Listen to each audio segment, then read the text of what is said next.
Buenas noches. Eh, Primero quería agradecerle a las personas que han seguido sumando material al Padlet, Miguel, Mila, bueno, Gerardo ya la semana pasada nos había compartido algunas cosas, Raluca también me parece, en fin, las personas que han ido subiendo materiales, gracias. También las personas que me han mandado materiales aparte del Padlet, Belén, por ejemplo, tengo un mensaje tuyo pendiente. Isaac, también sé que me habías dicho que tenías como intenciones de seguir el ejercicio, pero bueno, por trabajo no habías podido terminarlo. En fin, que sepan que sigo pendiente de esos casos y Belén, que tengo también muy específicamente, te debo esa respuesta a tu trabajo que me compartías.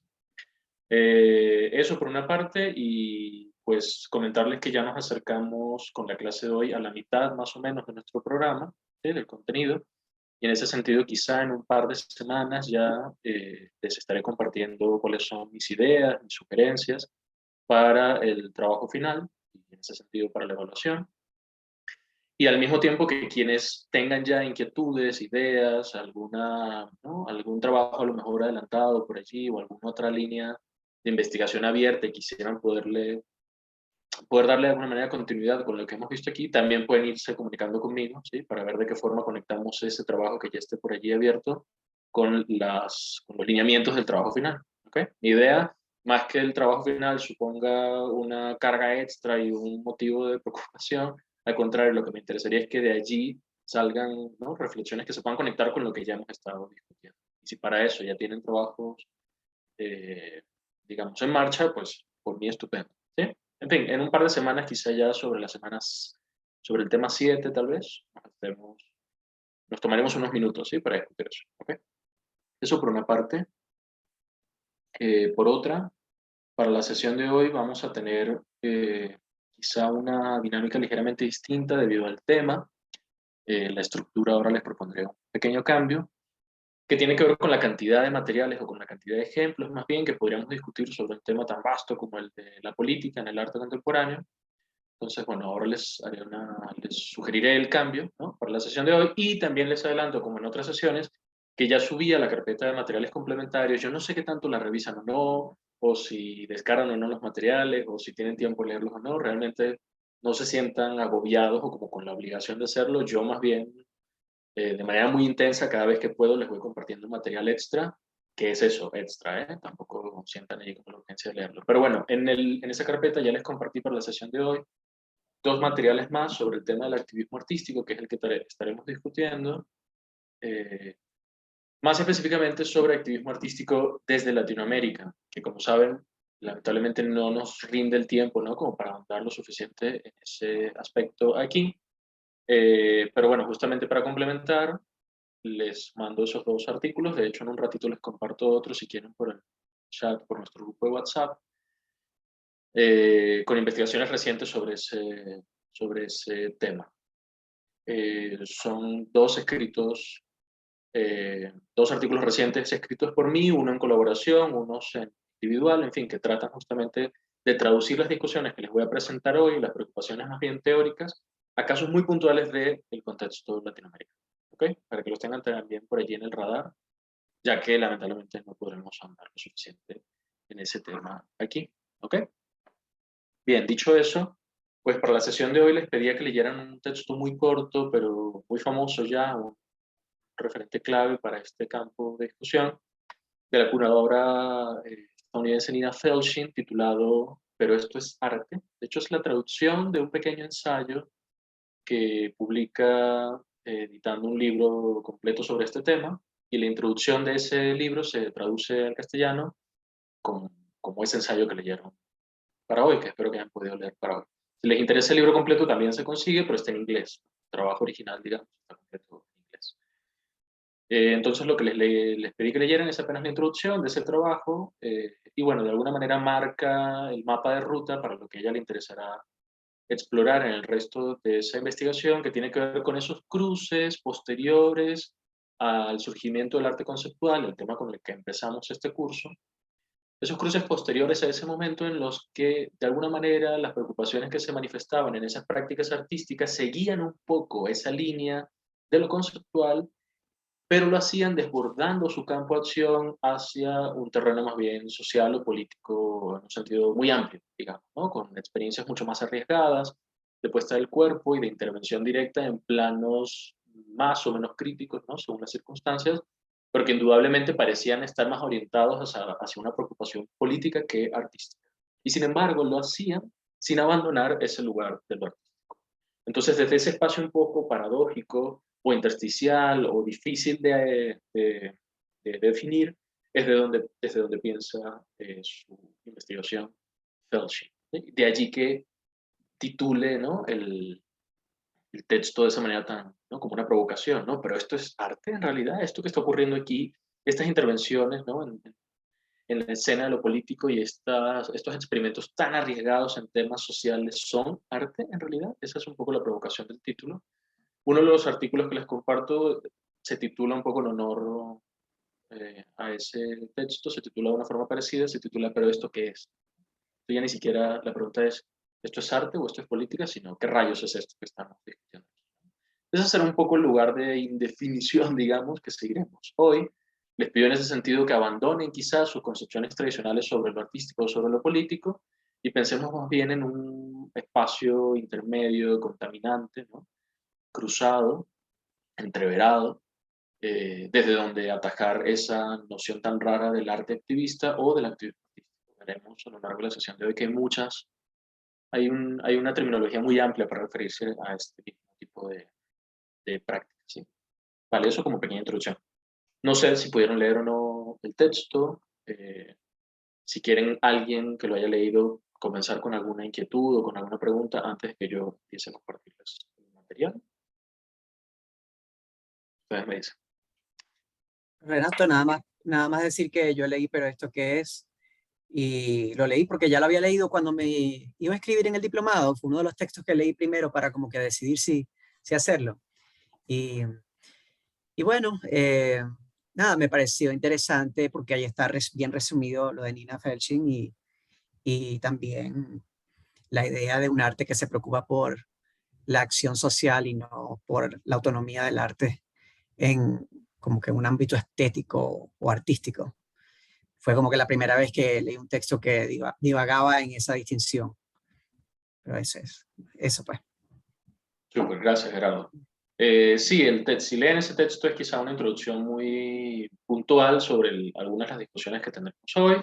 Si les interesa profundizar un poco más en esa discusión, hay un segundo texto allí que les compartí en esa carpeta que se titula No es lo que parece, en la medida en la que juega también, ¿no? Con esta indistinción entre lo artístico y lo político, ¿no? Con ese campo intermedio que sin embargo actúa en ambos a la vez, ¿no? Pareciera que no actúa en ninguno y sin embargo lo hace en los dos al mismo tiempo, de una manera eh, simultánea. Y también, si les interesara, les compartiré después uno más específico sobre esa discusión, ya no solo en Latinoamérica, sino en Venezuela, en casos de activismo artístico reciente en Venezuela, que quizá a lo mejor no a todo el grupo le interese, pero bueno, se los comparto por allí, eh, porque de alguna manera también rastrea discusiones que tocaremos. Vale, ¿alguien más quiere comentar o preguntar algo antes de que empecemos? Sobre la lectura, Eh, si es que pudieron hacerla. yo, Renato, mira, sobre la lectura, bueno, me ha parecido muy interesante. He hecho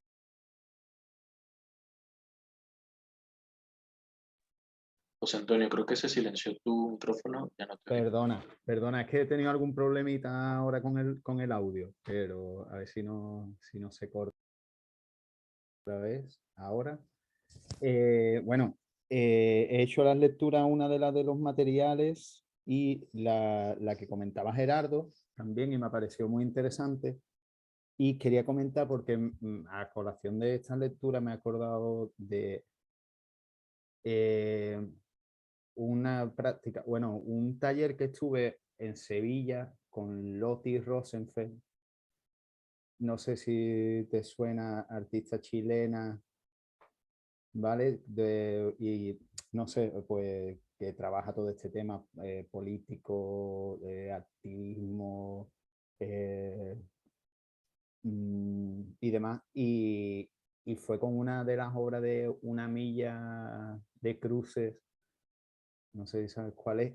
quería compartirlo en el Padlet, lo haré. He encontrado un documental de aquí, de Televisión Española, que se hizo durante...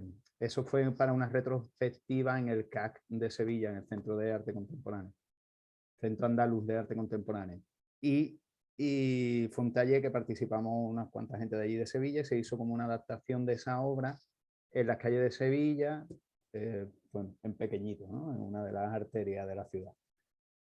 Y bueno, lo compartiré si tengo tiempo. Tengo algunas cosas de otras de las clases. Es que tengo una bebé de 11 meses que cumplió hoy y su mamá curra. Yo, los dos aquí en casa estamos por como poco tiempo, la verdad. Si trabaja uno, el otro tiene que estar pendiente y así vamos pasándonos de uno a otro. Pero tengo algunos materiales por subir por ahí de otra de las clases y a ver si puedo sacar tiempo y subirlo más también, añadir ahí cosita al Padlet, ¿vale? Eso, comentar lo de Loti, de esta que me parecía que venía, no sé si lo conocen los compañeros, el trabajo de esto, pero bueno, ya lo subiré por ahí y a ver si lo podéis ver. Mil gracias, José Antonio. Sí, no te preocupes, yo entiendo la situación y entiendo que a todos de una u otra forma el tiempo siempre nos falta. Pero gracias por el comentario, por hacerlo. Cuando tengas alguna oportunidad, estaría muy bien que compartas ese material en el Padlet o quizá en un mensajillo de WhatsApp también podría ser, si se te hace más rápido, más fácil. Eh, También escuchándote, que es interesante la experiencia del taller, sería genial si compartieras, si se puede, ¿no? No sé, imágenes sobre esa adaptación, ¿no? Que hicieron sobre esa intervención de Rosenfeld, de una milla de cruce sobre el pavimento. Pues para quienes no la conozcan, me temo que no tendremos suficiente tiempo de hablar de ella en este curso. Ojalá lo hagan si ya tomaron o tomarán el Diplomado de Arte Contemporáneo Latinoamericano. Fue una artista chilena crucial para la generación de los 70, que hizo vida al principio en el grupo CADA, el Colectivo Acciones de Arte, uno de los colectivos más arriesgados y después más famosos durante la dictadura de Pinochet. Por ahí hay otro artículo en la carpeta de materiales compartidos que se llama Desmayo de la representación, que habla sobre esa escena de la dictadura y la postdictadura chilena. José Antonio, quizás te pueda interesar revisarlo. No hablamos, quienes escribimos el artículo, directamente de Loti, pero sí de sus compañeros y de la escena del CADA, de esas intervenciones entre lo artístico y lo político, de ese contexto. Pero bueno, gracias, José Antonio. Sí, y cuando pueda, será bienvenido ese material que nos compartas.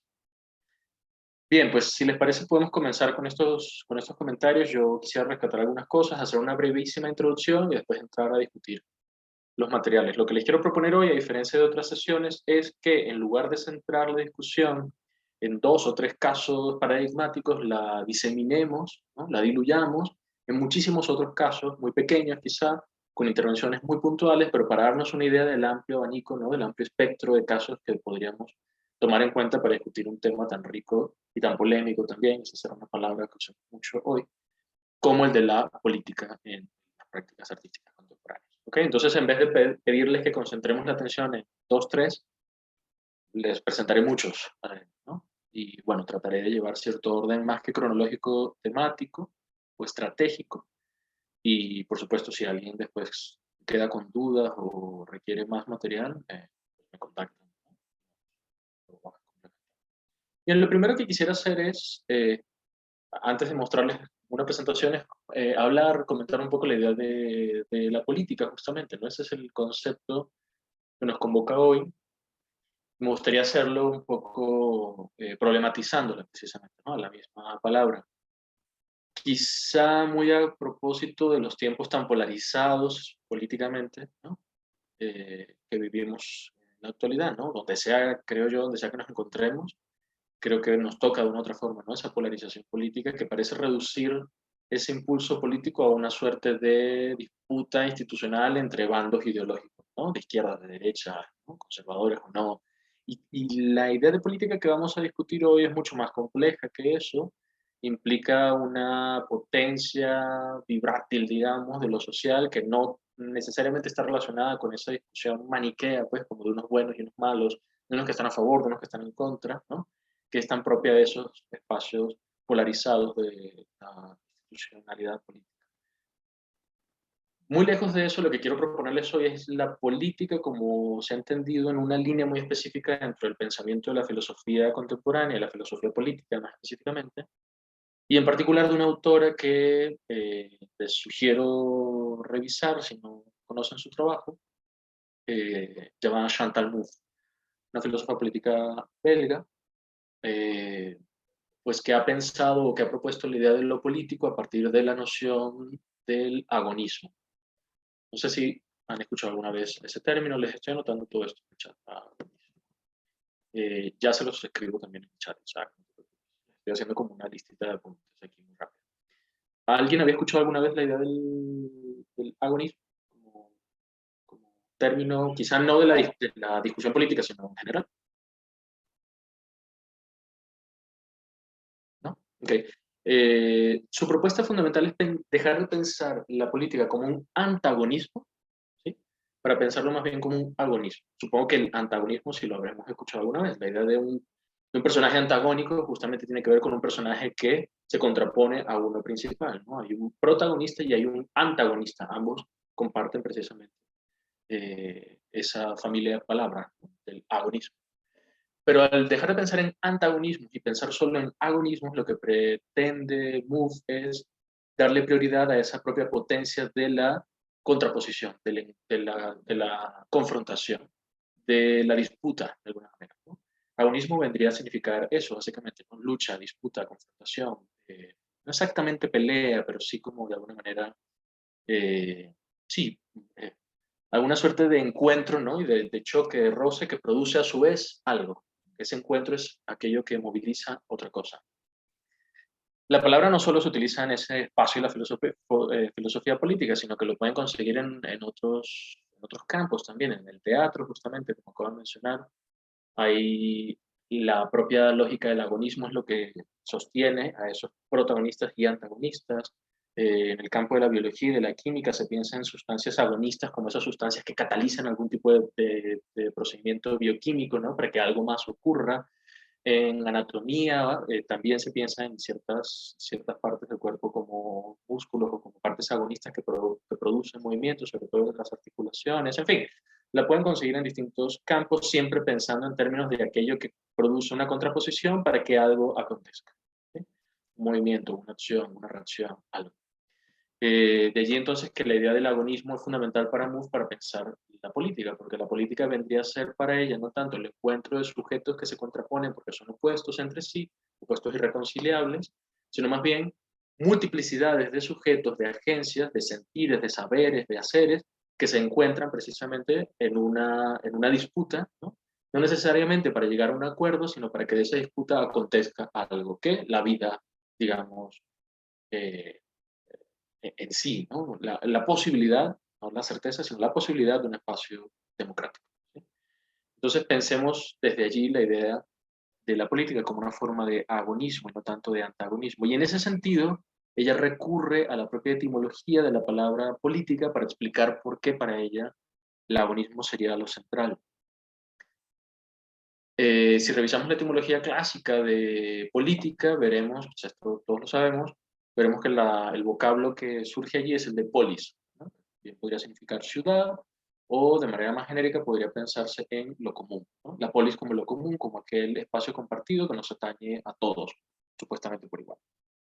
Esa sería la idea más tradicional quizá de la etimología política. Y ella, un poco allí como indagando en esa potencia, digamos, del término, se encuentra con que otro posible vocablo al que se puede asociar esa etimología de política es el de polemos, que literalmente significa polémica o desacuerdo también, ¿no? Disputa o incluso confrontación, lo cual nos regresa justamente a la idea de la política como una forma de agonismo. Les anoto todo esto aquí en unas notitas muy puntuales y se lo mando por el chat. Desde ese lugar, desde donde quiero que pensemos hoy la idea de la política en las prácticas artísticas contemporáneas, es decir, que nos distanciemos de la política como ese espacio de la confrontación institucional, ¿no? Con partidos, con líderes, con políticos, con, yo qué sé, sindicatos, con instituciones que regimentan las elecciones y demás, y pasemos más bien a la política como una forma de vida y de relación social bastante más horizontal, bastante más diluida, menos dicotómica y maniquea, que se fundamenta precisamente en el espacio de la confrontación. Allí donde lo político sería entonces no necesariamente el lugar donde nos encontramos para estar de acuerdo, sino que quizá nos encontramos para disentir. ¿Sí?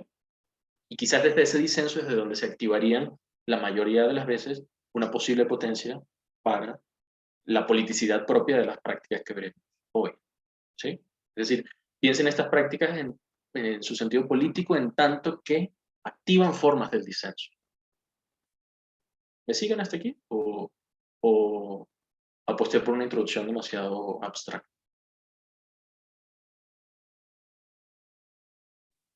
No, a mí me parece comprensible. Mi profesor dice las micro revoluciones en vez de enfocarse en los grandes discursos o en las estructuras como grandes. Me hace pensar en ese pensamiento de matices y de cosas más complejas que simplemente binarias o totales o categorizables. Que aquí deben estar descomprimidas, porque las fotos Sí, como yo, sí. por ahí hay alguien con su micrófono abierto y creo que se está colando un poquito de ruido. Sí, Gerardo creo que tiene razón en la medida en la que muchos autores que han pensado esta distinción de la política de esta forma, siguiendo a Moore, lo han hecho categorizando estas prácticas de activismo artístico no como las grandes movilizaciones revolucionarias, ¿no? Quizá la manera en la que los discursos heroicos del siglo XX solían, ¿no?, como dibujar sus movimientos, sino más bien como intervenciones micropolíticas, ¿no?, como pequeñas intervenciones que tocan un nervio específico de una trama mucho más compleja y que desde allí tratan, ¿no?, de imaginar posibles cambios, ¿no? No impulsan grandes cambios con una lógica épica, ¿no?, sino que lo hacen de manera mucho más pequeña y situada con una escala distinta, digamos, ¿no?, por utilizar un término que ya aparecía muy al inicio de nuestro curso, si recordarán. Ese es el caso de Andrea Yunta, quizá, una importante investigadora argentina que ya leímos, ¿no?, al inicio de nuestra materia.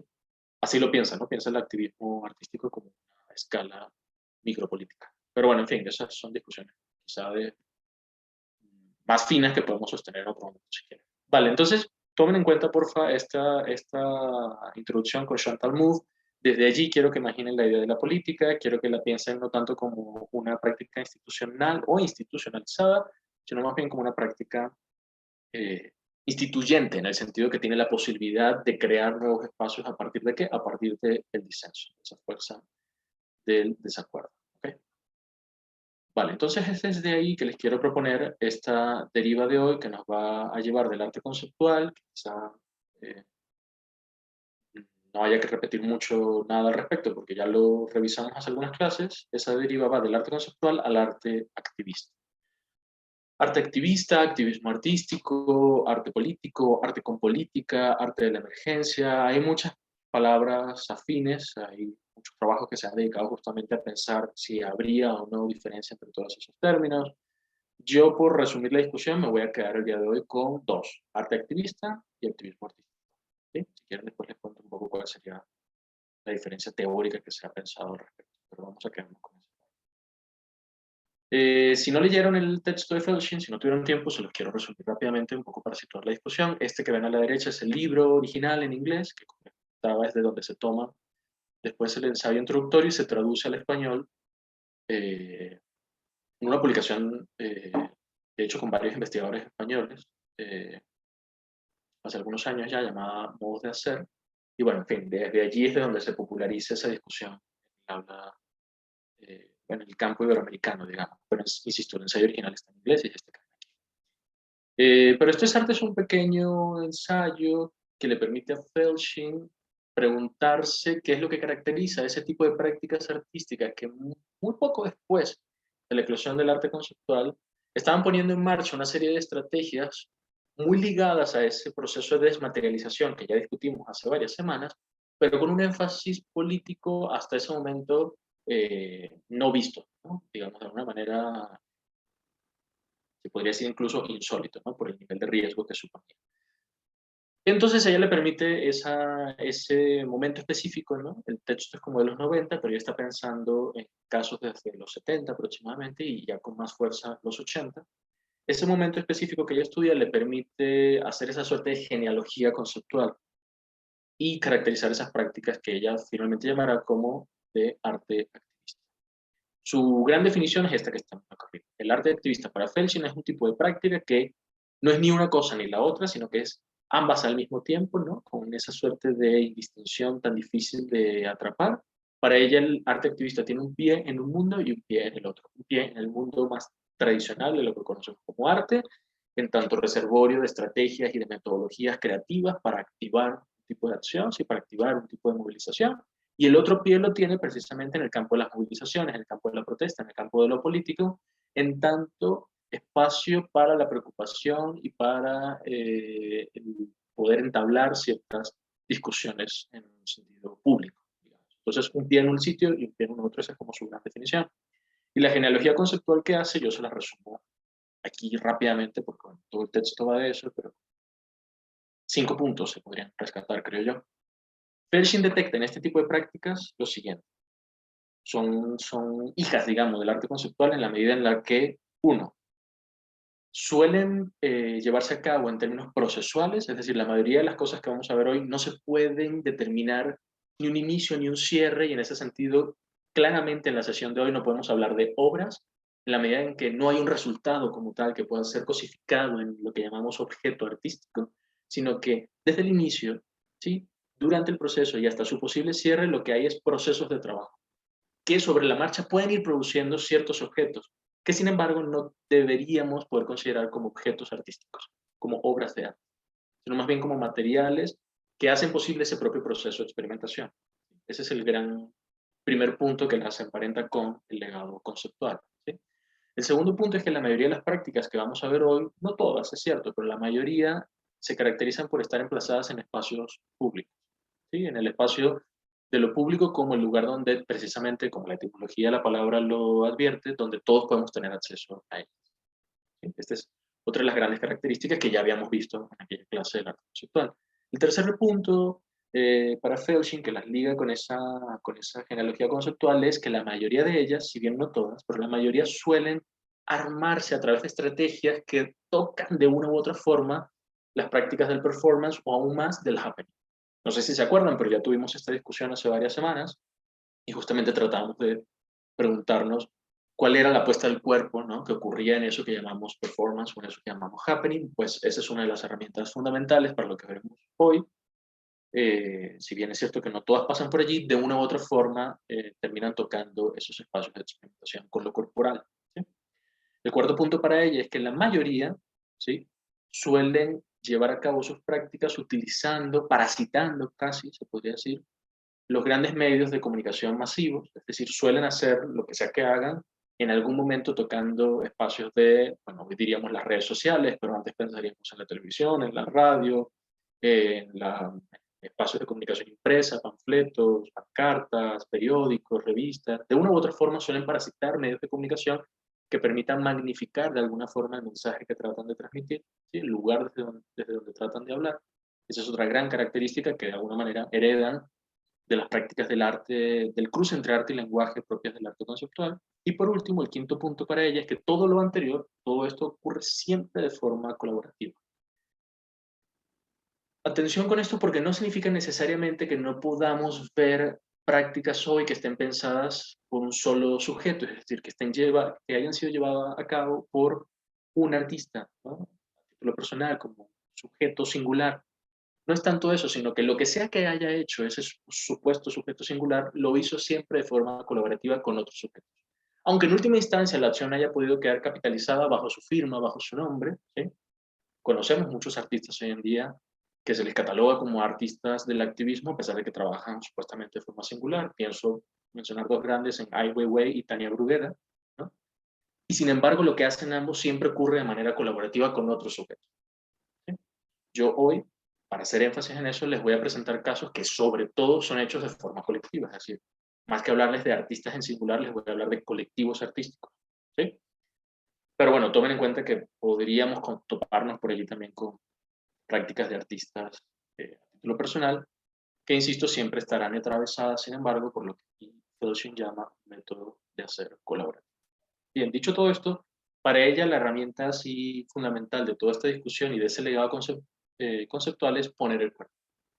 Poner y en algunos sentidos exponer el cuerpo, ¿sí? Es con con lo que implica de riesgo, ¿no?, político muchas de estas intervenciones para afrontar situaciones críticas, ¿no? A veces muy violentas también, ¿no?, según veremos en cada caso. En ese sentido, para ella, lo que podría resumir la lógica con la que opera el arte activista es la lógica de un catalizador, ¿sí?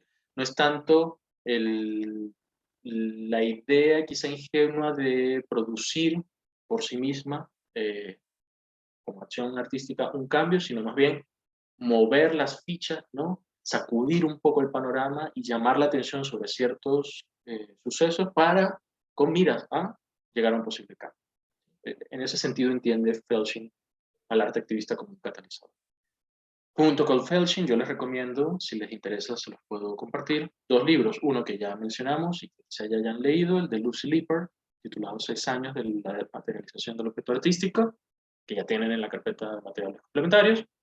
Y otro más de Susan Lacey, otra investigadora de estos temas, titulado Mapping the Terrain, algo así como un libro en el que piensa las nuevas formas que había cobrado lo que se podría llamar también arte público, ¿sí?, en la medida en que ese carácter público es precisamente su carácter político y posiblemente activista. Se las dejo allí como notitas casi a pie de página, como posibles referencias complementarias. Bien, ese es un poco el resumen, muy grosso modo, obvio, de lo que les podía leer de Felshing. ¿Cómo les quiero proponer yo que entremos hoy a la discusión con esta imagen? No es necesaria, de hecho no es una imagen de un artista que se le considere activista en sí mismo, es un artista contemporáneo muy influyente en Latinoamérica, mexicano, Marcos Ramírez R. No es en sí misma una acción tampoco que haya ocurrido en un contexto crítico. Les quiero explicar un poco de dónde viene la foto para que entiendan por qué uso la foto como provocación para el día de hoy. Esta es una instalación que hace R en la frontera norte de México con Estados Unidos, justamente en la ciudad de Tijuana, la frontera allí entre Baja California, México, y California, Estados Unidos. La frontera quizá más fluida de toda esa, o el punto más fluido de toda esa frontera, más bien, toda esa frontera norte. Y lo instala en la ocasión de un muy famoso festival que ya no se hace, pero que fue muy influyente durante muchos años, llamado Insight, que era todo un proyecto de arte de site específico, ¿no?, de sitio específico, sitio. La intervención, como ven allí, era una suerte de guiño al muy famoso caballo de Troya, y sin embargo, como ven, es un caballo de Troya bicéfalo, ¿no? No es el caballo de Troya tradicional que todos conocemos, es un caballo de Troya que tiene dos cabezas que dan precisamente, que miran hacia los dos bordes de esa frontera, ¿no? Una cabeza miraba al sur, a México, y otra cabeza miraba al norte, a Estados Unidos. Y bueno, el festival se situaba en Tijuana precisamente porque lo que le interesaba era explorar esa tensión de la frontera, ¿no?, de lo fronterizo. Y bueno, esa es un poco la explicación de la obra que están viendo. Yo tomo la foto como provocación para el día de hoy porque hay una frase muy famosa de Lucy Lippard, de esta autora que ya hemos discutido otras veces, que me interesaría mencionar el día de hoy. Para ella, está especulando, ¿no?, está jugando un poco con los términos. Para ella quizá el primer gran gesto de arte activista haya sido el caballo de Troya. Ese primer gran momento en el que se podría pensar la potencia del arte, en tanto que forma de lo activista, fue el regalo, ¿no?, tramposo del caballo de Troya, en la medida en la que jugaba a hacer algo que no era, en realidad, ¿sí? Y en ese sentido introducía un engaño de un gesto político, por supuesto, a través de una forma material, que era la del caballo, ¿no?, la de la escultura del caballo. Para ella, el caballo de Troya es una figura que le permite pensar cómo el arte opera dentro y fuera de sus propios márgenes. O lo que es más, olvida o borra por completo la idea de un posible margen.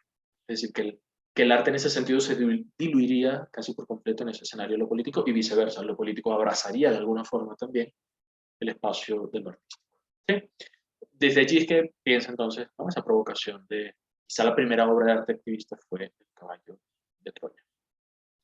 Para ella, en ese sentido, el caballo de Troya es un gesto que lo que permite es hacer ver algo, visibilizar algo, ¿sí? El caballo de Troya como un síntoma de algo más grande, más genérico, digamos, ¿no? Como intervención específica, sin embargo, hace ver algo más genérico.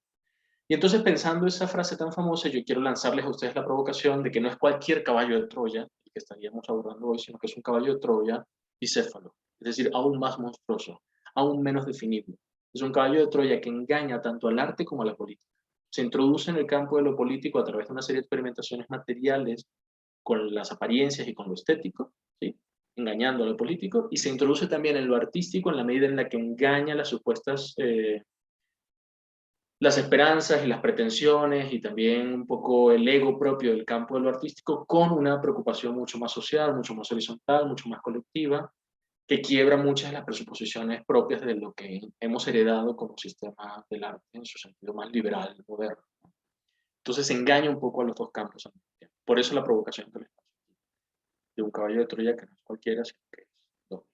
Hasta aquí, ¿vamos bien? ¿Dudas? ¿Preguntas? No, ninguna pregunta. Ok, vale. Sigo entonces. Esto era una suerte de antesala para la discusión. Quiero entonces plantearles ahora algunos casos, reconstruyendo un poco los casos que estudia Felshing en el textito que les compartí, y de ahí vamos diseminando, ¿sí? Voy a empezar por allí y me voy a ir abriendo poco a poco a otros espacios, a otros casos quizás más recientes. Uno de los que habría que mencionar primero, aparecen allí en el trabajo de Felshing, es este, Art Workers Coalition, la coalición de trabajadores del arte o de trabajadores artísticos, que como su nombre lo indica, era literal una suerte, no de sindicato, pero sí como de agrupación, que reunía a personas que trabajaban en esta área, en el área de las artes, más específicamente en museos y más específicamente aún en la ciudad de Nueva York. Parte de allí el movimiento, trabajadores del Metropolitan Museum, del MoMA, en fin, de grandes museos artísticos de Nueva York, que consolidan esta suerte de pequeña red de protestas al inicio, que luego interviene directamente en el propio tejido, en la propia estructura de las instituciones que los albergaban. ¿Con qué? Con strikes como estos que ven aquí, como protestas sentadas, ¿no? Como estas que están viendo aquí, quejándose quizá de aspectos muy genéricos como la relación entre el financiamiento público de un Estado y el financiamiento de la guerra, por ejemplo. Están pensando en la guerra de Vietnam, por supuesto, estamos hablando de la década de los 60. También con protestas aún más específicas sobre el nivel de participación de minorías, ¿no? En la programación de este tipo de museos, ¿no? De minorías, no sé, piensan por ejemplo en cuál es el nivel de implicación de mujeres artistas o de artistas negros, ¿no? O de artistas latinos, en fin. Ese es otro tipo de preocupación que tenía el movimiento y que se manifestaban al respecto tanto dentro como fuera de las instituciones. Y quizás si lo conozcan, si hayan oído de él alguna vez, se hayan topado con esta acción, que es una de las más famosas, una que Felshing reseña allí, titulada simplemente como Y niños, y bebés, y más propiamente como Y niños, que responde a esta intervención que están viendo aquí, al bloqueo de la exhibición del famoso Guernica de Picasso, que para entonces se exhibía todavía en el MoMA, es decir, no estaba de vuelta en España, seguía en Estados Unidos. El bloqueo de esa exhibición a través de estos carteles que están viendo aquí, que es una impresión agrandada de esta pequeña foto que ven aquí abajo a la derecha, marcada a su vez con una pregunta muy puntual y con una respuesta igual de puntual con letras rojas, ¿no? La pregunta era ¿y niños? O algo así como ¿y niños también? Se podría traducir, y la respuesta es afirmativa, perfecto, niños también, ¿no? Es una famosa foto de ese contexto de la guerra de Vietnam, precisamente, ¿no? Y era una suerte de queja también, ¿no? Sobre el nivel de participación de la sociedad estadounidense en ese conflicto bélico y cómo eso tocaba directamente, ¿no? Los intereses del campo cultural. Me interesa a partir de ese ejemplo que toma Felshing para ir abriendo la discusión a otros espacios quizá mucho más recientes, pero que de alguna manera siguen esa misma lógica, replican esa idea de preguntarse qué papel cumplen los trabajadores del arte, sea cual sea su función, porque en este colectivo había tanto artistas como curadores, museólogos, museógrafos, conservadores, etc. ¿Qué papel cumplen esos trabajadores del arte en esas discusiones sobre las cuales el museo debería detenerse, ¿no? Debería abrir un espacio para el diálogo, ¿no? En vez de opacarlas, o visibilizarlas, o sino abiertamente ignorarlas.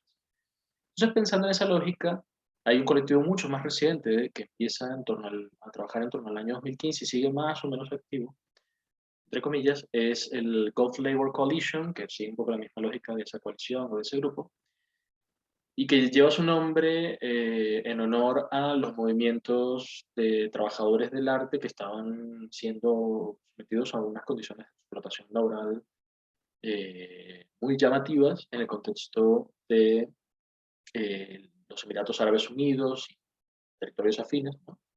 Medio Oriente. Específicamente a propósito de la construcción de un museo Guggenheim, que como sabrán es una suerte de marca, es decir, tenemos varios museos Guggenheim en el mundo y hay proyectos de hacer muchos otros en este mismo momento. Uno de esos es el proyecto del Museo Guggenheim en Abu Dhabi. Y entonces un poco la discusión que ponen sobre la mesa los miembros de este colectivo de arte activista es preguntarse en qué condiciones están trabajando esas personas que están armando ese proyecto, sobre todo los obreros que están construyendo literalmente la edificación, en relación a las condiciones laborales de otros, ¿no?, trabajadores de otras instituciones, o más bien de otras sedes de la institución Guggenheim. ¿De cuánto gana un empleado de un Guggenheim como el de Nueva York o el de Venecia o el de Bilbao en comparación a este otro sujeto que está trabajando? Y eso ocurre en intervenciones, ha ocurrido en intervenciones directamente en las inmediaciones de ese edificio en Abu Dhabi, pero también en el gran edificio del Guggenheim de Nueva York, que son las que están viendo aquí este boceto y esta intervención, ¿no?, que fue una suerte de ruptura de la cotidianidad de un día cualquiera en el museo, ¿no?, tomando las instalaciones con esta suerte de carnaval, ¿no?, que llamaba la atención sobre cuáles son las condiciones laborales de estos trabajadores. Me parecía que había ahí una línea directa que se podía abrir. Bien, siguiendo con ese espacio de discusión del museo, no quiero que se queden con la idea de que todo gira en torno a la institución artística que llamamos museo o galería. Más bien esto es solo una transición respecto a lo que veíamos la clase pasada, ¿no? Les recuerdo, hablábamos de la crítica, de la generación de la crítica institucional, ¿no? Y pensábamos cómo comenzaban ciertas intervenciones críticas al interior de lo que llamamos el sistema artístico, que podría en principio ser nombrado como museo o galería, y luego cómo eso poco a poco se iba abriendo. Entonces, por eso empiezo con estos casos, pero poco a poco nos vamos a ir olvidando del museo, ¿sí? Pero siguiendo todavía en esa lógica, les quería mostrar también este trabajo de las Guerrilla Girls, otro colectivo de arte activista con sede en Estados Unidos, en Nueva York específicamente, muy famoso sobre todo por su línea de trabajo abiertamente feminista, por la preocupación de cuál ha sido el lugar de la mujer dentro de ese sistema artístico en distintos niveles, ¿no? Su nivel de implicación o de participación en exposiciones o en la programación de los museos, su nivel de implicación en lo que se entiende por llevar a cabo una investigación y aún más una intervención crítica o una intervención política, en fin. Esta quizá la hayan visto, es una de sus intervenciones más famosas, sus intervenciones gráficas más reproducidas, que se traduce básicamente con la pregunta de ¿acaso las mujeres tienen que estar desnudas para entrar al Metropolitan Museum? La respuesta a la pregunta es una serie de datos duros, ¿no?, digamos, sobre la programación, estadísticos casi, ¿no? Menos del 5% de los artistas que están en la sección de arte moderno de esta institución son mujeres. Y sin embargo, al mismo tiempo, alrededor del 85% de todos los desnudos que están en esa misma sección, en términos ya de la obra, no del artista, alrededor del 85% de esos desnudos son desnudos femeninos. Entonces la pregunta justamente tenía que ver con eso, ¿no? ¿Cuál es el lugar de la mujer en el sistema artístico? Mucho se ha hablado y hay muchísimos trabajos y muchas investigaciones al respecto donde la mujer queda relegada básicamente a algo así como la musa, ¿no?, como el motivo de inspiración, más nunca como el sujeto con agencia propia para intervenir, ¿no?, en ese espacio. Esa es una de las preguntas que más le ha interesado, digamos, indagar al colectivo de Guerrilla Girls, y sobre esa línea otros trabajos. Se les conoce así por sus muy famosas intervenciones en las que usan precisamente capuchas o máscaras o gorros de gorilas, ¿no?, de monos, que les permite guardar cierto anonimato, digamos, dentro de ese sistema. Y bueno, tienen una página web muy bien documentada, bastante activa, allí pueden revisar casi que toda la historia del movimiento. De allí les rescato solo un par de acciones junto con esta que les acabo de mostrar. Esta me parece siempre muy ácida, muy dura y muy pertinente, que hace no mucho también fue actualizada. Esta es como la versión original, digamos, pero siempre la tienen entre manos, digamos. Les leo un par nada más, ¿no? La pueden conseguir en línea de todas formas. Estas son, según ella, justamente desde ese lugar como cínico y un poco rudo, ¿no?, desde donde pensar, son, según ellas, algunas de las ventajas de ser mujer, ¿no?, artista, de ser mujer en el campo del artístico. Uno, trabajar sin la presión del éxito, ¿no? Es decir, no hay porque el éxito siempre suele ser algo así como una presión, ¿no?, un fantasma que está allí persiguiéndonos, ¿no? No solo hacer las cosas bien, sino ser el mejor, ¿no? Entonces, la condición precisamente de ser mujer en ese contexto artístico es que ese éxito nunca llega a nada, dicen, ¿no?, desde ese un poco lugar, sí, cínico. trabajar sin esa presión, entonces, no tener que exponer con hombres en otras exposiciones, en exhibiciones, en muestras, ¿no? Porque eso nunca ocurrirá, entonces evitas un poco ese lugar incómodo del posible acoso, ¿no? Del posible demérito, nosotros de sus intervenciones críticas aquí. A mí la tercera me parece realmente impactante y sobre todo por lo vigente que sigue. En nuestro contexto, tener en el mundo del arte, tener una suerte de escape, ¿no? Para tus otros 4 trabajos freelance, ¿no? Allí donde la economía es tan delicada y tan difícil de sostener, esos muchos trabajos que requieres para poder mantenerte, si te cansan demasiado, dice, pues puedes tener un descanso, ¿no? En el mundo del arte porque a fin de cuentas ni te pagan en ese caso. Y así sigue, poco a poco, ¿no? Parando, no me voy a ir con todos, pero sí siguen parando para ellas algunas de las condiciones que para entonces eran fundamentales, ¿no? Denunciar y que, insisto, creo que llaman la atención porque siguen siendo lamentablemente muy vigentes en el campo del sistema artístico internacional. Muchas otras acciones famosas de esa época giraban en torno a ese tema, ¿sí? Esta es una intervención gráfica muy rudimentaria, estas son las características que comentaremos más adelante sobre el arte activista, son cosas muy fáciles de hacer y de replicar. En esta acción tenían distintos datos duros también, ¿no? De la escena de Nueva York, ¿no? Cuántos, qué tenían en común, ¿no? Ciertas galerías o ciertos espacios, ¿no? Cuántas mujeres exhibían, ¿no? Cuántas mujeres tenían una exposición individual en alguna de las grandes instituciones museísticas de Nueva York, ¿no? Las galerías que no mostraban ni siquiera el 10% de artistas mujeres dentro de sus colecciones, en fin, eran algunas de las intervenciones y que creo que me gusta mucho esta foto porque más que mostrar la intervención gráfica per se, muestran cómo fue poco a poco intervenida y reapropiada, ¿no? En el espacio de lo público. Las notas, rayas, tachaduras, enmiendas que iba recibiendo, ¿no? A medida que las personas se topaban con él. En fin, esto es una característica crucial de lo que llamaremos arte activista, su, digámoslo así, materialidad débil, así lo han llamado algunos autores, su capacidad de hacer cosas muy económicas, muy fáciles de replicar, ¿sí? Muy fáciles de producir, para que otras personas se puedan sumar a esa acción colectiva. De nada sirve un trabajo refinado y ultra especializado que quede allí y que no se pueda replicar de ninguna forma. Más bien, mientras más rápido y económico, mejor, porque otras personas se pueden sumar a esa opción. Bien, siguiendo dentro de esa línea, de esos primeros casos que Felshing rescata de la escena de Nueva York, está también el ACT UP, un muy famoso colectivo en realidad que tiene sedes o células más bien a lo largo de todo el mundo. Esta en particular es la de Nueva York, pero se puede encontrar con otros grupos en otras partes del mundo. Todos ellos responden a las mismas siglas, que son las que están viendo allí. ACT UP viene a significar el AIDS Coalition to Unleash the Power, algo así como la coalición para desatar el poder sobre o en torno al SIDA, ¿no? Pues, tal cual como su nombre lo indica, es un colectivo que pensaba precisamente intervenir críticamente a propósito de esta crisis en torno a la década de los 80. Aquí ven algunas de sus muy famosas acciones, que son pancartas o intervenciones gráficas. También una suerte de performance, ¿no? De tomar los espacios públicos, como esta en la que se sentaban frente a espacios del gobierno, como el Congreso, o frente a industrias farmacéuticas, ¿no? Un poco tender sus cuerpos como muertos, ¿no? En el espacio público, bloqueando, bloqueando el acceso a la institución y pensando también en la escala del problema, y el asunto de la escala creo que es lo que queda aquí registrado, ¿no? Estos son todos de los más famosos carteles, ¿no? Con esta cantidad de muertes, dice el de la derecha, el arte no es suficiente, el arte no basta. Necesitamos tomar acciones directas y colectivas para acabar con la crisis. Esta frasecita de acá arriba, el arte no es suficiente, ha sido muy citada, muy reapropiada, muy reinterpretada, precisamente dentro de esta línea de trabajo crítico del arte como política, ¿sí? Fue casi un lema, digamos, después de su circulación a partir de este cartel.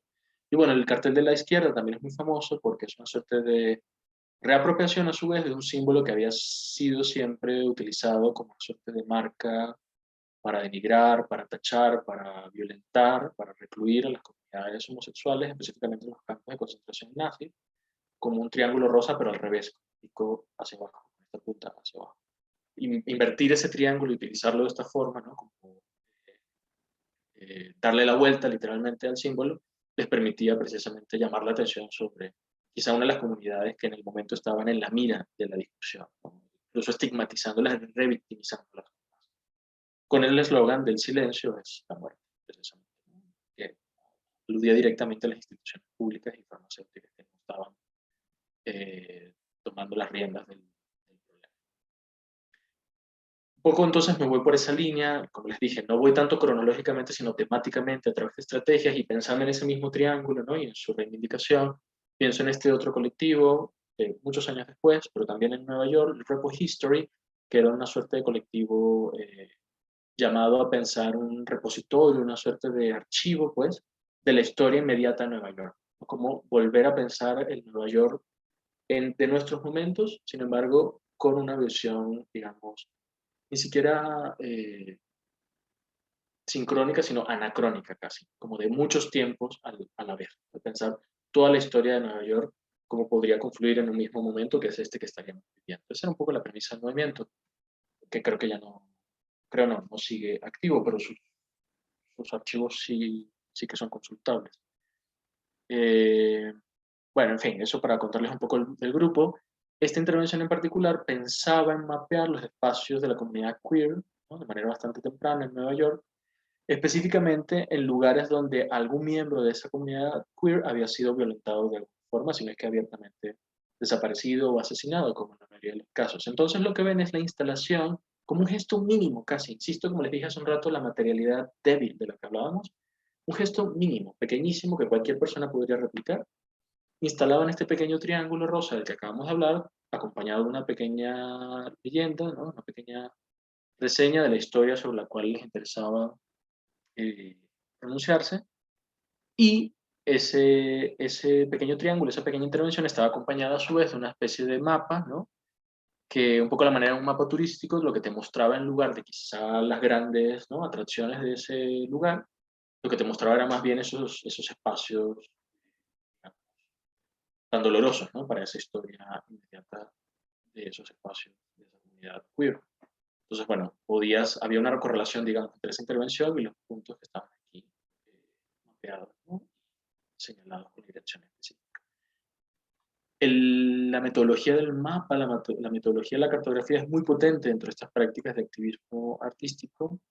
Les quiero contar de un proyecto que para mí es un modelo a seguir casi dentro de este tema, y es latinoamericano. Me voy a permitir este pequeño paréntesis, que es el colectivo Iconoclasista. Es un grupo de Argentina que trabajan, pues sí, a lo largo de todo el mundo, pero su trabajo tiene un énfasis en Latinoamérica, y como grupo se han dedicado a pensar la práctica del mapeo colectivo como un ejercicio para generar comunidades colaborativas precisamente que permitan afrontar ciertas problemáticas, ciertas crisis, ciertas coyunturas dramáticas muy específicas, digamos, ¿no? Así suele lucir un trabajo de los iconoclasistas una vez que se ha terminado, ¿no? Como una maraña, una red, ¿no? Un poco caótica, que ha sido intervenida por muchos sujetos, ¿no?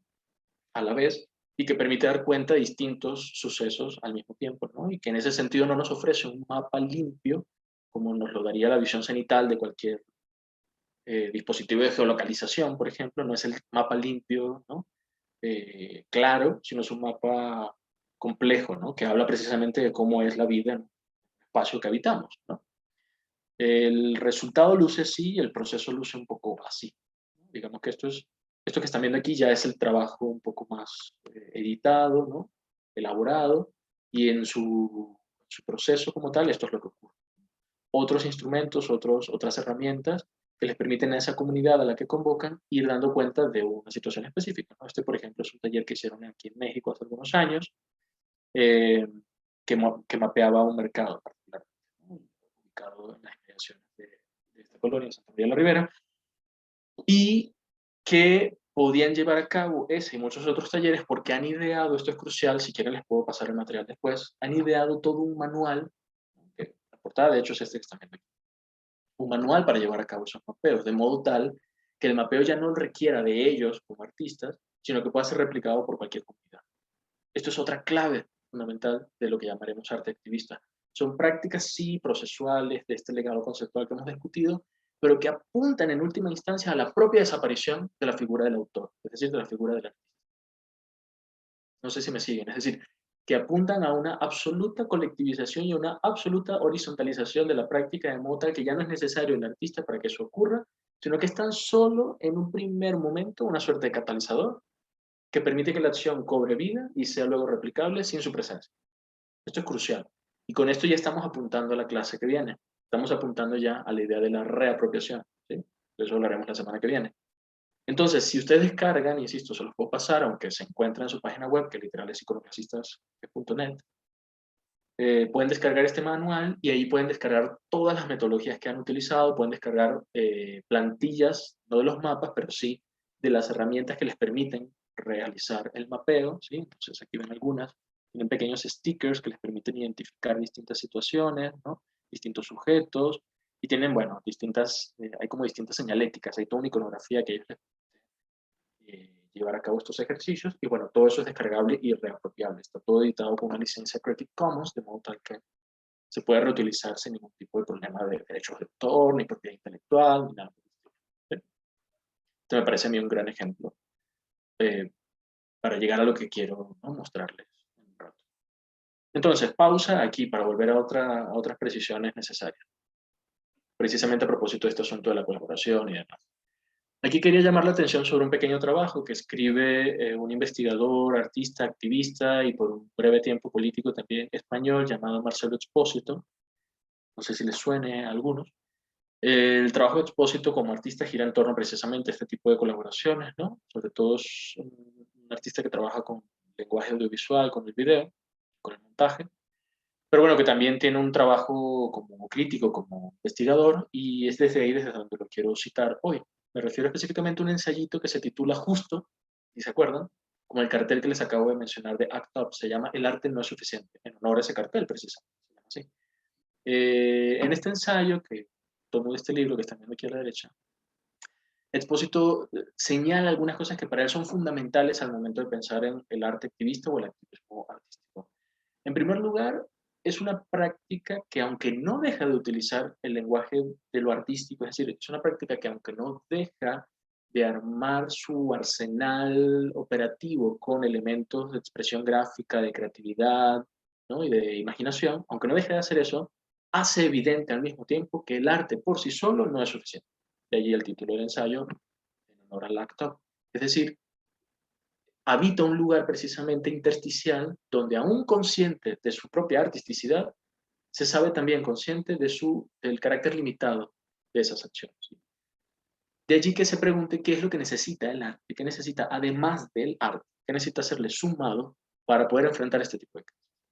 Una de las cosas que para él es fundamental es precisamente la dimensión colaborativa. Si han estudiado en las otras clases que están tomando hasta ahora en este módulo del diplomado, algunos conceptos básicos de lo que entendemos por el sistema artístico, incluso la estética moderna, se habrán dado cuenta que la figura del autor es crucial. Por ahí sé que también están sosteniendo discusiones que tienen que ver con la figura del genio y con la figura de la creatividad. Y aquí precisamente ese es uno de los términos que para Expósito es fundamental poner a debate. No es que el artista no sea importante, sino que no es ya importante en tanto que sujeto excepcional, ¿sí?, sino que es importante en la medida en la que puede convocar, invocar a otros para trabajar con él. De modo tal que se diluya la distinción entre lo especializado y lo no especializado, es decir, lo artístico y lo no artístico, y se generen lo que él llama talleres colaborativos. Esto es para él un taller colaborativo, digamos, un espacio que ya no es el taller del artista. Por taller en términos artísticos nos referimos a ese lugar donde el artista trabaja en solitario, ¿no?, a puertas cerradas, ¿no?, donde cosas ocurren, la inspiración, ¿no?, la creatividad, yo qué sé. Pero este no es ese tipo de taller, es un taller abierto, horizontal y por lo general en el espacio público. ¿Okay? Y la colaboración es crucial para que ese taller ocurra. Colaboración entre lo artístico y lo no artístico. Colaboración que permite al artista convocar a otros sujetos con otros saberes, con otras disciplinas, y articularlos en su propia práctica de modo tal que la distinción entre uno y otro se borre momentáneamente, así sea momentáneamente. ¿Okay? De allí que para él la formulación de lo que podría ser considerado como un arte activista sea esta. Si hay arte activista es solo porque se pueda formular así. Un arte que no lo parece, o un arte que en efecto es otra cosa, además de arte. Esto creo que quizá nos permitiría pensar, ¿no?, en esas simultaneidades, quizá paradójicas, ¿no?, pero cruciales. Lo repito, el arte activista es el arte que no lo parece, o que es un arte que en efecto es además otra cosa, ¿sí?, no solo arte. En otras ocasiones que he trabajado este tema, lo he planteado bajo un dicho, un refrán popular, ¿no? En alguna oportunidad tuve la ocasión de dar un taller sobre arte activista y pensé en titularlo de manera provocadora Ni chicha ni limonada, ¿no? Que quizás para las personas de Venezuela se entienda, no sé si para las personas que vienen de otros sitios se entienda o no el refrán. ¿Se entiende o quizás alguien me ayude a explicarlo? Se entiende. Sería eso de ni chicha ni limonada. Sería como ni lo uno ni lo otro. Justo, ¿no? Justo, gracias, Isaac. Sería aquella formulación que nos permite dejar de pensar en términos binarios, es decir, en una cosa u otra, ¿sí? Sino más bien ni una cosa ni la otra. ¿Qué? No sabemos, una cosa quizá intermedia, un tercero excluido, un tercero que no habíamos pensado anteriormente, pero que es solo posible gracias a que esa primera y esa segunda cosa se tocan o se cruzan. ¿Sí? Desde allí es donde quiero que piensen entonces esta sesión, por favor. Bien, me voy entonces rápido con otros casos por ahí, abriendo un poco el espectro de los ejemplos. Susan Lacy, una de las autoras que les recomendé al inicio de la clase, la autora de ese libro, Mapping the Terrain, se hace muy famosa en la década de los 70 por esta intervención en Los Ángeles, en California, a propósito de la violencia de género. Intenta mapear todas las denuncias que se habían formulado de violación, ¿sí? En un espacio específico de Los Ángeles, durante 3 semanas, del mes de mayo del año 77. Así de acotada es la intervención, y es lo que están viendo aquí, este mapa espantoso, ¿no? Que marca con un sello, con la palabra rape, violación. Y lo va marcando constantemente según los reportes que pudo obtener del Departamento de Policía, y acto seguido lleva a cabo una suerte de traducción de ese mapa en el espacio. Entonces, se propone ir punto por punto que mapeó en esa cartografía, interviniéndolo, ¿no?, con los datos que había obtenido de esa investigación. De modo tal que podían surgir cosas como esta, ¿no? En este lugar 2 mujeres fueron violadas, o cerca de este lugar 2 mujeres fueron violadas en la fecha tal, en las fechas tales. ¿Sí? Es una muy famosa intervención que ha servido como modelo para muchas otras prácticas quizá más recientes, muy dentro de esa misma línea de activismos artísticos feministas. Más o menos en la misma orientación, aunque con un énfasis menos público, está esta obra de Peggy Dix que le permitió poner en práctica una de las características que Felshin señalaba al inicio, que era la forma de parasitar ciertos medios de comunicación, cómo utilizar plataformas de comunicación que ya existen perdón, para poner en marcha ciertos mensajes críticos, en este caso que tenían que ver con la violencia doméstica.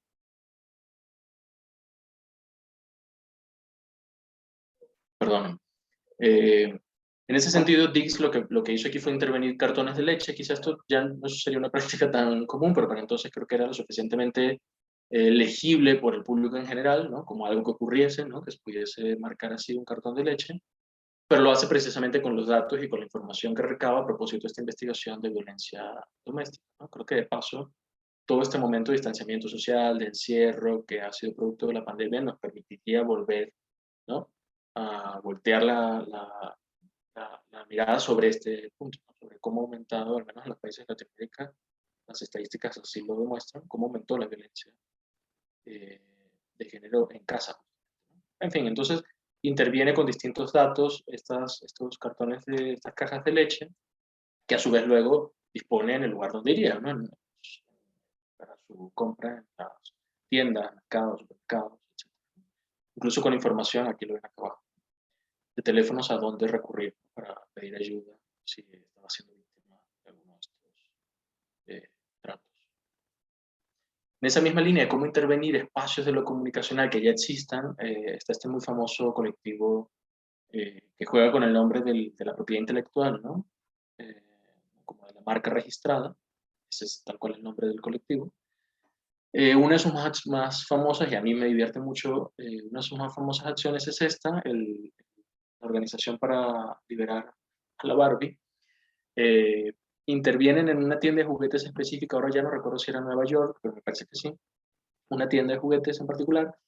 La intervienen cambiando las cajas de voz que traían las figurillas de acción de G.I. Joe y Barbie. O sea, las cajitas que los hacían hablar, básicamente, como juguetes. de modo tal que uno se los ponen a la otra y, bueno, pues se podría imaginar lo que eso suponía, ¿no? Que la Barbie dijera cosas como venganza, muerte, ¿no? A morir, o morirás, lo que sea, y G.I. Joe dijera cosas como quiero salir de compras, o qué linda me veo, o cosas por el estilo, ¿no? Y claro, es una intervención que toca muchas capas, ¿no? De un problema muy complejo, ¿no? Por una parte esa división, ¿no? Binaria de los roles de género, y por otra parte, por supuesto, la manera en la que nos autorrepresentamos, ¿no? A nosotros mismos a medida en que crecemos, en la medida en que nos aculturamos a partir del juego, ¿no? De cómo el niño aprende, ¿no? Lo que es la sociedad a partir de jugar, ¿no? A la convivencia de lo social, ¿no? Entonces, pues, creo que hay un gesto aquí muy interesante de una intervención mínima, ¿no? De hecho, en YouTube pueden conseguir reacciones del video. Hay un periodista que entrevista a padres que habían comprado estos juguetes y estaban todos, por supuesto, escandalizados, ¿no? Lo que había ocurrido, ¿no? Que a su niño le tocara jugar, ¿no? Con una figurita que hablaba como Barbie y viceversa, ¿no? Las madres que le habían comprado su juguete a su niña y de pronto se encontraban con esta actitud ahí como bélica, ¿no? Es toda una línea de trabajo que han seguido ellos y otros grupos como The Yes Men, ¿no? Que intervienen directamente en la figura de una corporación y, digamos, descolocan su propia estructura desde adentro, parasitando la literatura, como decía Felching. Sigo en esta misma línea de la comunicación masiva, ¿no? De cómo habitar esos espacios que ya existen para colar un mensaje que vaya a tono con esta intervención crítica. Aquí me salto de nuevo a un caso latinoamericano. Este es el grupo Frente 3 de Febrero, que trabaja en Brasil, desde Río, si no me equivoco, sobre todo desde Río, pensando en crímenes que tienen que ver con violencia racial, ¿no? En un país, además, como Brasil, eh, donde es quizá el común denominador, ¿no? Esta mezcla de la población. Y sin embargo es un país donde estos números de este tipo de violencia son alarmantes, ¿no? El nombre del colectivo, de hecho, responde al asesinato, a la ejecución extrajudicial de un joven en esa fecha, el 3 de febrero, por parte de la policía estatal.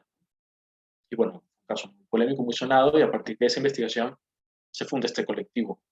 Esta que están viendo aquí en particular es una intervención en un estadio de fútbol, que para ellos es como una suerte de gran metáfora de la democracia racial, dice. A mí no me convence el término, pero bueno, imaginan el espacio del deporte, específicamente del fútbol, que para un país como Brasil es crucial, como un lugar donde esas supuestas distinciones parecen borrarse momentáneamente. Y sin embargo es allí justo donde quieren llamar la atención sobre esta problemática, ¿no? Y despliegan grandes pancartas como estas que están viendo aquí. ¿Dónde están los negros? Saludos a Brasil, que es Brasil negro. Y Zumbi Somos Nos, que es el nombre del proyecto en general, de toda la serie, en honor a una figura mítica, digamos, la, las comunidades originarias brasileñas. Zumbi fue un esclavo que se escapó y que formó como una especie de comuna independiente, ¿no? De esclavos que podían escaparse, ¿no? Y entonces ha pasado a formar como un imaginario de rebeldía, ¿no? De emancipación en la cultura brasileña. Desde allí piensan, ¿no? La figura de la negritud.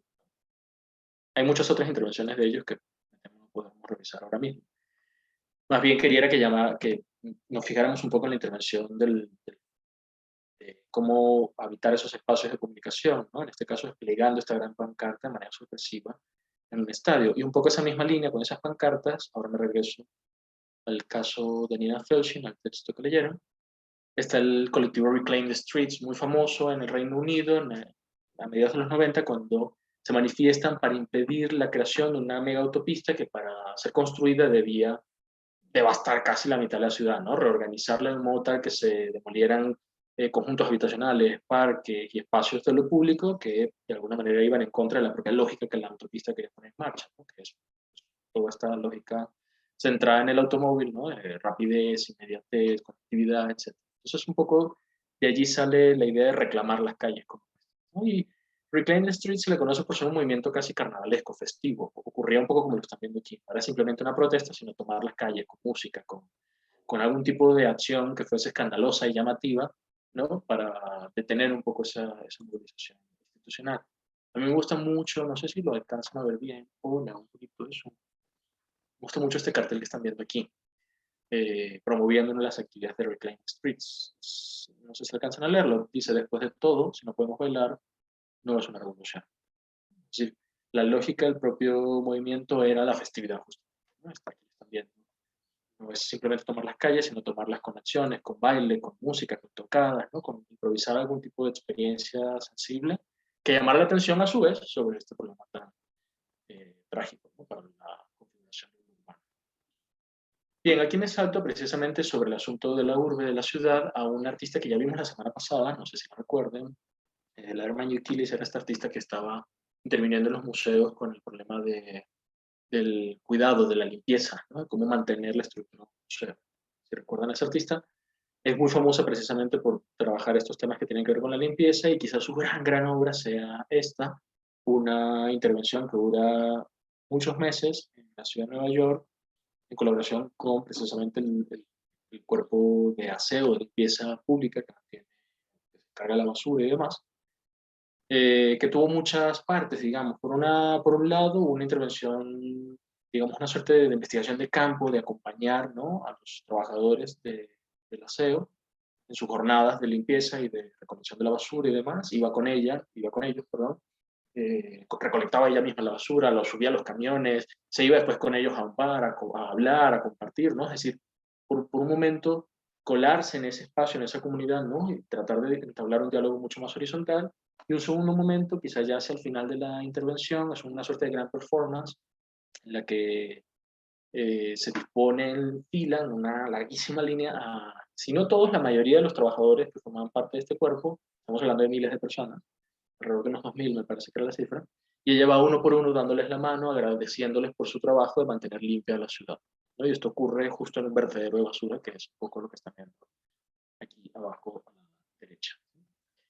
Toda la intervención, esa y estas otras partes en las que cuela un camión de basura en un desfile, ¿no?, desfile de carros temáticos, de carros alegóricos, cuela un carro de basura que ha convertido como en un gran espejo, ¿no?, haciéndonos pensar precisamente en qué dice la basura de nosotros, ¿no? La basura no como un desecho, sino la basura como una carga de información sobre nuestras propias vidas.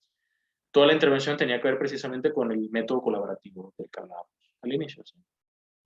Insisto, si bien podríamos pensar, igual que la obra de Peggy Dix o igual que la obra de Lacey, las conocemos por ellas como individuos, como artistas, como sujetos. Sin embargo, todo lo que les he contado tiene que ver con la interacción y con la diseminación de su propia práctica con otros agentes, con otros espacios.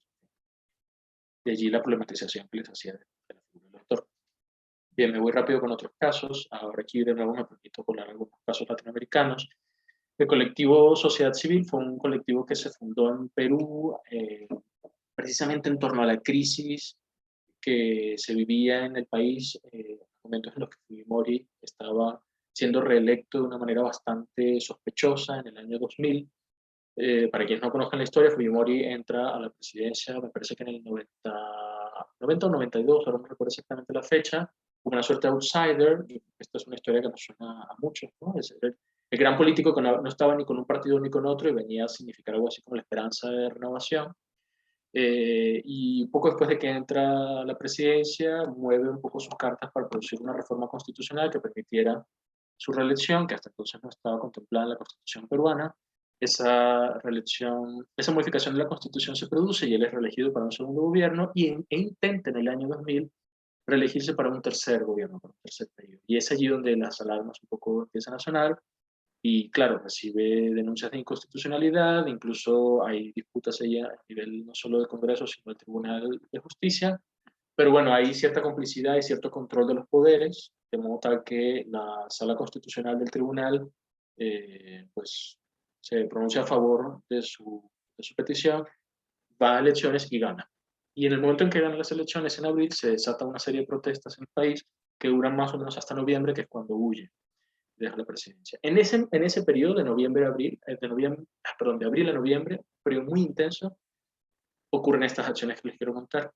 Se funda este colectivo que, como su nombre lo indica, apelaba precisamente a la ciudadanía como el motor que pudiese afrontar esta crisis, ¿no? Aquí no había artistas solamente, había artistas, había historiadores, había antropólogos, había educadores, y activistas propiamente, personas que se dedicaban desde esa horizontalidad a imaginar estrategias de intervenir el espacio público para llamar la atención sobre lo que estaba ocurriendo. Quizá la más famosa y que ha sido muy replicada, sobre todo en Latinoamérica, es esta, Lava la bandera, que literalmente era una acción que consistía en ir con tu bandera, en este caso de Perú, al espacio público a lavarla, ¿no? Te daban cubetas, te daban agua, te daban jabón, y ahí te ponías a lavar la bandera, había cantos, había coros, digamos, y lo que ocurría, en varias fotos, lo que ocurría finalmente era esto, ¿no? Una suerte de gran tendedero público, ¿no? Con las banderas del Perú que estaban siendo lavadas. No solo se lavaban las banderas, se lavaban las togas, los trajes, digamos, que usan los magistrados, las personas del tribunal, se lavaban uniformes militares, en fin, se lavaban la propia constitución, se lavaban elementos que de alguna manera referían a la configuración de la patria o de su democracia, de su supuesta democracia, y que permitían precisamente intervenir en el conflicto. La acción se hacía, ahora ya no recuerdo qué día, pero me parece que cada viernes, perdón, o algo así, de cada semana, y duró en efecto desde abril hasta noviembre. Cerca de noviembre, en torno a septiembre, si no me equivoco, se destapan los famosos Vladivideos, no sé si alguien lo recuerda, pero el segundo al mando, digamos, del gobierno de Fujimori era Vladimiro Montesinos, jefe de la Seguridad Nacional y demás, y se destapan unos videos en los que se le veía comprando, sobornando a los diputados de oposición para que precisamente se pronunciaran a favor del gobierno de Fujimori. Cuando esos videos se hacen públicos, Montesinos huye del país, eh, y bueno, en ese momento comienza a precipitarse, ¿no?, la crisis de ese gobierno. Cuando esos videos se destapan, se produce esta otra acción por parte del mismo colectivo llamado Pon la basura en la basura. Aquí ven un poco cómo funcionaba. Literalmente imprimían, ¿no?, una serigrafía en las bolsas de plástico negras corrientes con las que tiramos la basura. Imprimían el rostro de Fujimori y de Montesinos, ¿no?, con el eslogan de la acción, los llenaban de basura e iban a tirarlos en las casas de las personas que colaboraban directamente con el régimen, ¿no? Magistrados, diputados, militares, en fin, distintas personas que colaboraban con el gobierno de Fujimori y llenaban sus casas de basura con estas marcas. Esa es otra gran acción de este mismo periodo. Insisto, 2 meses después, en noviembre, Fujimori huye del país, va a dar a Japón y desde allá envía un fax con el que renuncia a la presidencia. En fin, pienso precisamente en acciones que intervienen en momentos muy críticos, ¿sí?, y que experimentan con una materialidad muy arriesgada para el lenguaje de lo político, y sin embargo no abandonan ni un terreno ni el otro. Algo así ocurre con este muy famoso colectivo de inicio argentino, porque colabora con otras personas de otras partes del mundo, llamado la Internacional Errorista. Bueno, que juega, como ven en el nombre, con la propiedad del terrorismo, ¿no? No es una internacional terrorista, sino errorista en la manera en la que privilegian el error, en su doble posibilidad, como metodología de trabajo, es decir, el errar como el equivocarse, ¿no?, el equivocarse en algo, cometer algún error, pero el errar como aquel que vaga sin un rumbo claro, ¿no?, la errancia. Ser erráticos, erróneos y erráticos. Esa es un poco la idea de la Internacional Errorista. Quizá esta es la acción más famosa porque es la fundacional, digamos, como el momento en el que se hace pública la configuración de esta supuesta internacional, que fue un atraco ficticio, obviamente, de una playa en Mar del Plata, en Argentina, muy cerca de un hotel donde se estaba llevando a cabo la Cumbre de las Américas de ese año, en la que iba a asistir Bush, ¿no?, en un momento, vean la fecha, 2005, en el que toda la psicosis del terrorismo estaba aún muy latente, ¿no?, muy cercana todavía a la herida de las Torres Gemelas en el 2001 y toda la reconfiguración de la geopolítica global a partir de ese suceso. Entonces, pensando en esa lógica de intervenir políticamente, ¿no?, y de confrontar ciertos líderes políticos con las sospechas que ameritaban, deciden, ¿no?, como montar esta farsa, disfrazarse como del estereotipo del cliché de terrorista, ¿no?, con estos trajes y con estas, ahora olvidé la palabra exacta, pero bueno, con estas mantas que cubren sus rostros, y hacer como que estaban tomando una playa, ¿no? Lo que ven aquí no son armas reales, son armas de cartón, de hecho aquí se ve eso, laminitas de cartón en las que están dibujadas los rifles, y de cada supuesto rifle salía una banderilla, que es esta que ven aquí, rojas, que decía BAN, como la onomatopeya del disparo. De allí que ese fuese el nombre de la operación BAN. De más está decir que esto terminó muy mal, la mayoría de ellos terminaron detenidos después de ese día, precisamente por los cuerpos de seguridad que estaban rodeando el hotel. Y bueno, eso fue un poco como el gesto inaugural, ¿no?, de la internacional. Tiene muchos otros proyectos, yo les voy a mostrar solo uno más que me parece muy relevante, que es este, que ocurre de nuevo en Argentina, a propósito de un tema que ya tocamos la semana pasada, que tenía que ver con la modificación genética de los alimentos, ¿no? Y el papel que han tenido ciertas compañías como Monsanto, por ejemplo, en Argentina. Esto que están viendo aquí es la serie de trabajos de la epopeya de la soya genocida, y no es más que un gran performance, es más bien como una suerte de gran happening que ocurre en los espacios públicos. La mitad de las personas que colaboran en el proyecto se disfrazan de choclos, dirían allí, de lotes, de jojotos, de mazorcas, pues, como queramos decir, ¿no?, de grandes mazorcas de maíz, y la otra mitad, como ven aquí y aquí, se disfrazan como de químicos, ¿no?, de científicos que están de alguna manera rociando, aquí se ve a uno de ellos, van rociando a las mazorcas mientras van, ¿no?, caminando por la calle, manifestándose. Hay bailes, hay performance, ¿no?, hay intervenciones, de nuevo, muy a la onda carnavalesca, la que hablamos hace un rato. Toman sitios de comida rápida, como estamos aquí, un Burger King, McDonald's, ¿no?, lo raptan momentáneamente, ¿no?, interviniendo, creando un poco el caos. Tienen en esa misma línea de trabajo un espacio llamado el Museo del Neoextractivismo, y se juega allí con todas las palabras, el activismo, el extractivismo, ¿no? Y en ese mismo museo se crean espacios pedagógicos, digamos, ¿no?, donde se trabaja con niños para concientizarlos precisamente sobre la problemática de la modificación genética de los alimentos que consumen, ¿no? Entonces se hacen talleres donde más bien son los niños los que se disfrazan de mazorcas, ellos se disfrazan como de científicos y de personas que van trabajando y tallereando el tema con ellos. Entonces, de nuevo, siguiendo como en esa línea no cronológica, sino temática, recordé otro colectivo mexicano, perdonen que haya hecho este largo paréntesis latinoamericano, pero creo que valía la pena. Recordé otro colectivo mexicano, específicamente de Puebla, llamado Acción Directa Autogestiva, ADA, que creó en algún momento este personaje, la mazorca libertaria. Es una suerte de luchadora que se disfraza de mazorca y que va por allí acompañando ciertas causas, como en este caso una caravana de pueblos que estaban viendo afectados por la minería y el extractivismo en zonas específicas de la Sierra de Puebla.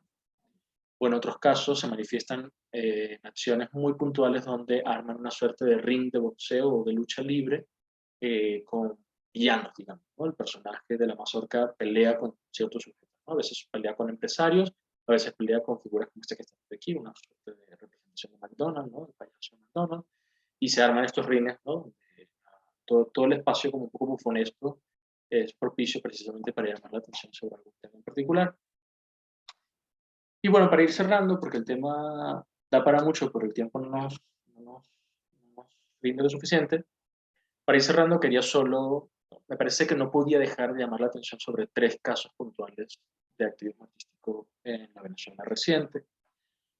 Todos ellos, después de la crisis que se vivió por las protestas en 2017, todos surgen de una u otra forma en ese momento, son primos hermanos también, creo, son movimientos que surgen más o menos a la par y que han colaborado en distintas ocasiones. El primero es el grupo ciudadano, el movimiento ciudadano Dale Letra, que también aquí es una suerte de movimiento que se manifiesta con lo que ellos llaman un alfabeto móvil a escala de multitudes, les permite escribir de manera gigantesca, ¿no? Es muy simple, el mecanismo son letras que se dibujan o se imprimen o se pintan en cartones lo suficientemente grandes como para que puedan ser leídos a cierta distancia. Tienen muchísimas letras, de modo tal que pueden generar distintas combinaciones, en ese alfabeto móvil que ya mencioné, para armar ciertas consignas, ¿no? De modo tal que cualquier persona que se pueda sumar a la acción puede hacerlo de manera bastante fácil, digamos, ¿no? Y a medida que se acompañan las movilizaciones, se van escribiendo precisamente, o reescribiendo más bien esos escenarios de lo público. Ese es un caso. Otro caso que me parecía relevante es el del Bus TV.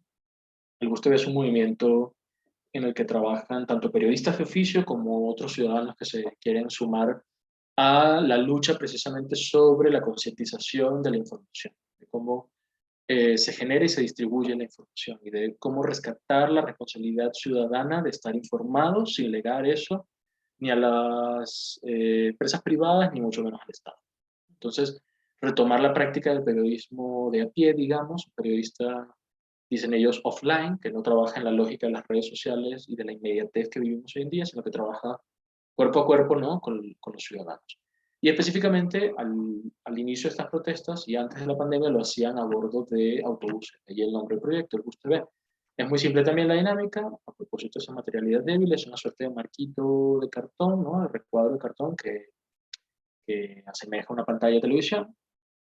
Hay una persona que sostiene el marco, que funciona como un poco el productor de la escena, y hay una persona que dentro de ese marco lee unas noticias del día, es un periodismo inmediato también, y que funciona como el reportero. Es todo un equipo que replica un poco la lógica del periodismo, pero a bordo de autobuses. Después de la pandemia han cambiado un poco las dinámicas también.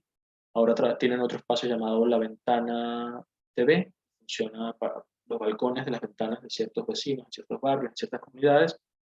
Esos vecinos prestan el balcón de sus viviendas para asomarse allí con un micrófono a seguir contando las mismas noticias. Todas las noticias y toda la agenda se construye de manera comunitaria, es decir, dependiendo de la zona en la que habites y dependiendo de la zona que recorras, las noticias que te tocarán serán distintas porque están hiperlocalizadas, son de interés inmediato, digamos, y la agenda se decide de manera comunitaria. Es decir, esos periodistas no determinan qué es lo que se va a contar, sino que trabajan un poco con los vecinos de la comunidad para definir cuál es la agenda de información más urgente en cada momento. ¿Sí? Ese era otro caso que me parecía relevante rescatar.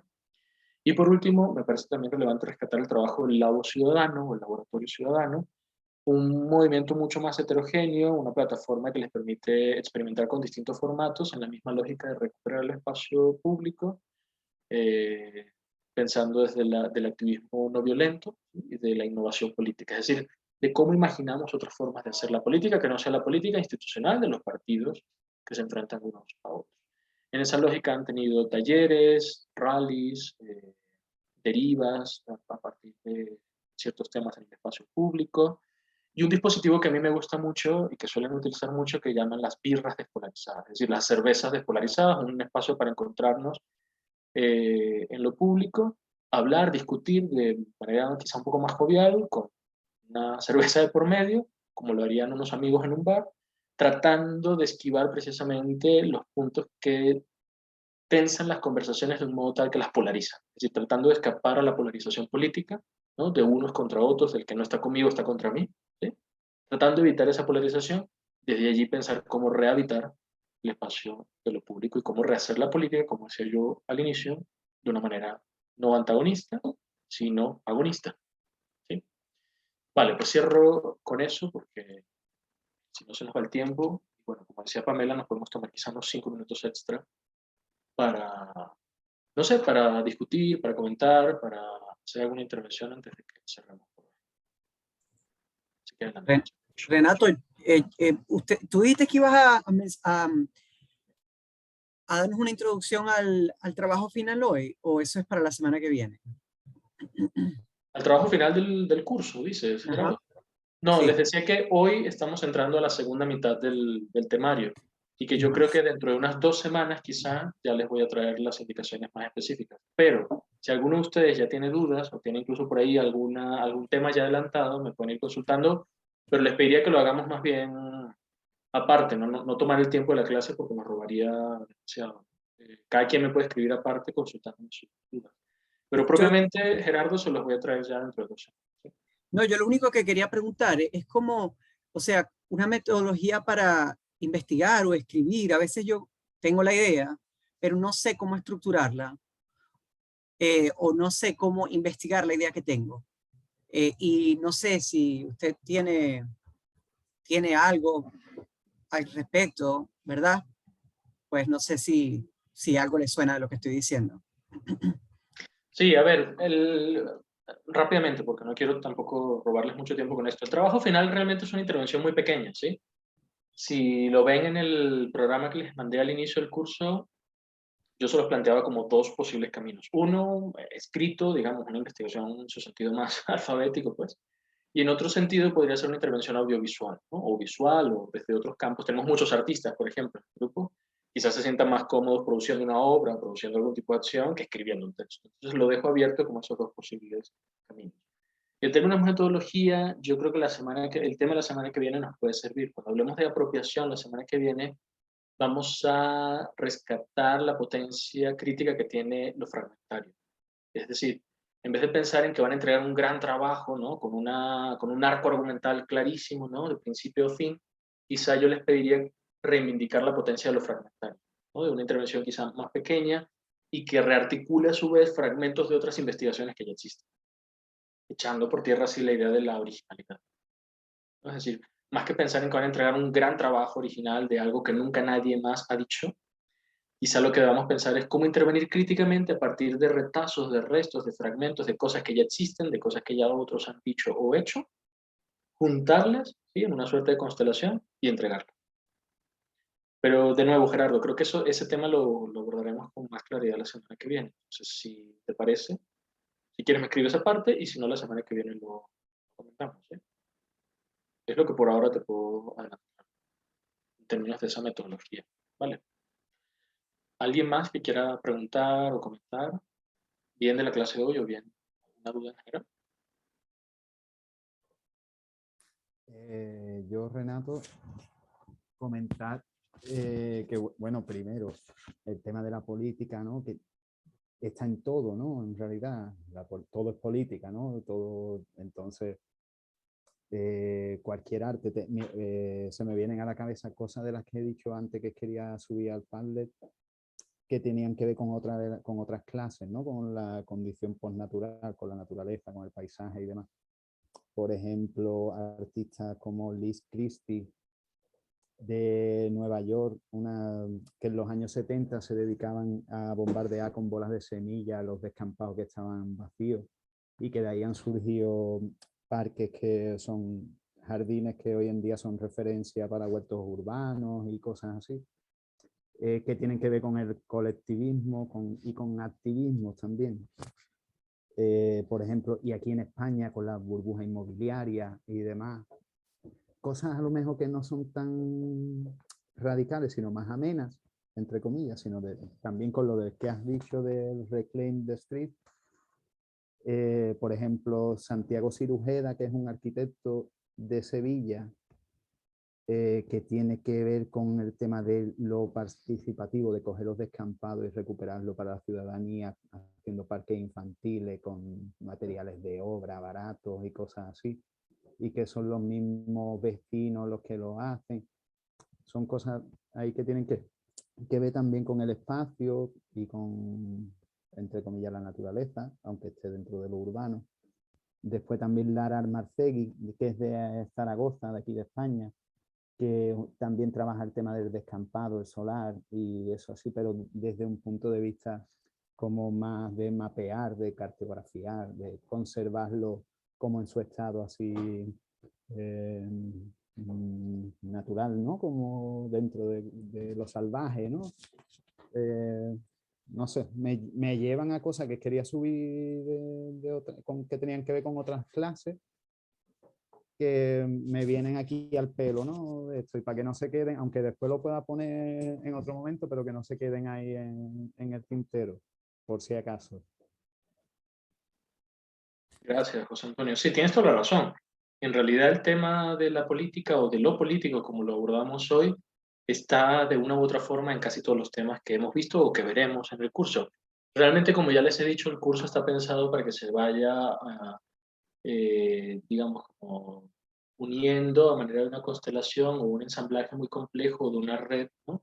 Todos los temas entre sí. Digamos que simplemente hay que darles un orden, ¿no? Como estrategia didáctica para poder llegar, pasar de uno al otro. Pero sí, por supuesto, que cuando hablamos de la naturaleza, cuando hablamos del cuerpo, o la semana que viene cuando hablemos de la apropiación, o dentro de 3 semanas cuando hablemos del archivo, de una u otra forma podemos pensar en cómo lo político está en juego. Esto es la razón en ese sentido.